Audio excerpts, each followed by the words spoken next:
Guys, I am so sorry that I look like garbage. What's going on, my immaculate family? It's great to see you all again.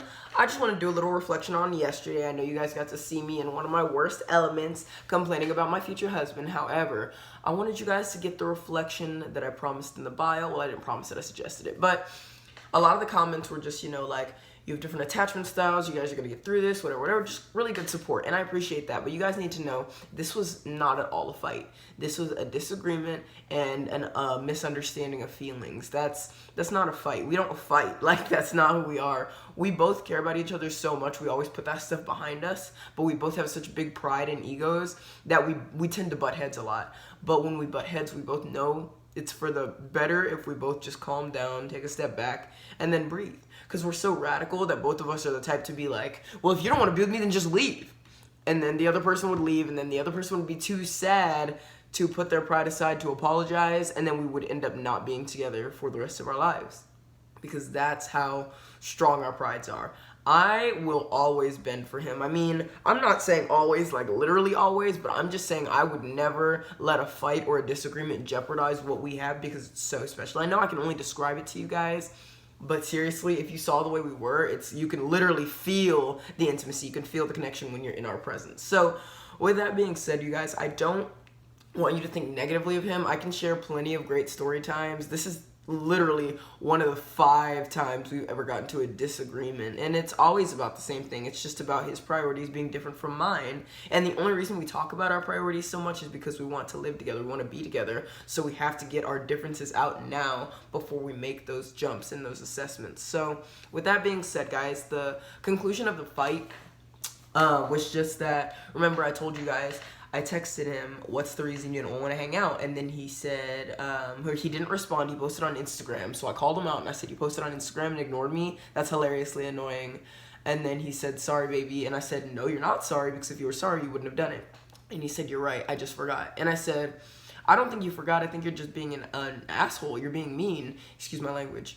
And he was like, touche, and then I was like, you know what, you don't understand that I'm being serious right now. For the past couple of days, you've made me feel kind of bad, like 3 out of 10. And he still kind of thought I was joking at this point, so he goes, well then leave. And I'm like, you need to take my emotions seriously right now. Like, we are at a disagreement, we are at a displacement in our relationship, and we need to acknowledge these feelings, communicate, and get past it. And then he said, I'm too lazy to communicate. I like ultimatums. And I'm like, I like ultimatums too. Either get your shit together or I'm going to cut your fucking dick off. Excuse my language to my young followers. Please don't say these nasty words. Anyway, so with that being said, I said, wow, I love how you're totally willing to give up our relationship and our friendship and communication just because you want to have your pride. That's so cute. And then I put a bunch of, emojis like the fairy, the star-eyed emoji, hearts, and all that crap. I was like, oh yeah, you're so great. And then I said, now seriously, grow up and have a conversation with me about it. So I called him, he declined my call. I called him again, he declined my call. And I was like, wow, okay, you're not gonna pick up my phone calls? Whatever. So I texted him, I said, pick up my phone call. He said no. And so I called him 9 more times. And then he said, I'm eating, wait. And then I said, no. And then I was like, oh, wait, never mind. If you're eating, that's fine. And then he didn't respond for a little bit. And then, like, 25 minutes later, he texted me, I love you. And then I texted him, I love you too. And then we just stopped talking for the rest of the day. And that's how that was resolved. And it's not, I don't want you guys to think that we just fought and then we suddenly weren't fighting anymore, therefore it's unhealthy and we didn't talk about it. Because we talked about it, and we do our best communicating when we are together in each other's faces. And I'm definitely going to reiterate this topic to him next time I see him in person, which will be soon because we're coworkers as well as lovers. So,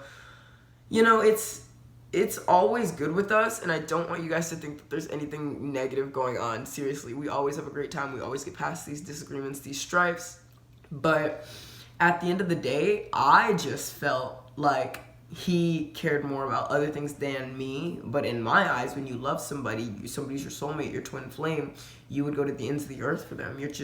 Because being with them helps you find out so much more about yourself. It's like, why wouldn't you want to be with them all the time? You're constantly learning, you're constantly going on an adventure. And with him being an Aries, just a fiery, passionate soul, and me being a Gemini, all about intellectual connections and communication, we both just have a lot of barriers to get past in order to be the great couple that we want to be. And with that being said, guys, we're getting there. I mean, we're already a great couple. I don't even want to say, like, we're trying to be a great couple. Like, our connection is literally unmatched. I've never felt this way about a person before, ever, and I don't like anybody. So it's just crazy to me that the world can set somebody in a perfect position just for you to meet them. And I think often about my past, and I'm like, all of these events led up to me meeting him. You know, me going on a diet, me not quitting my sports team, but me getting injured and then eventually having to quit my sports team, me losing friends in high school over that issue, me switching, you know, not majors, but from, you know, school to online school, because that's what made me want to go online on a dating app, because I was bored. I wanted to meet new people.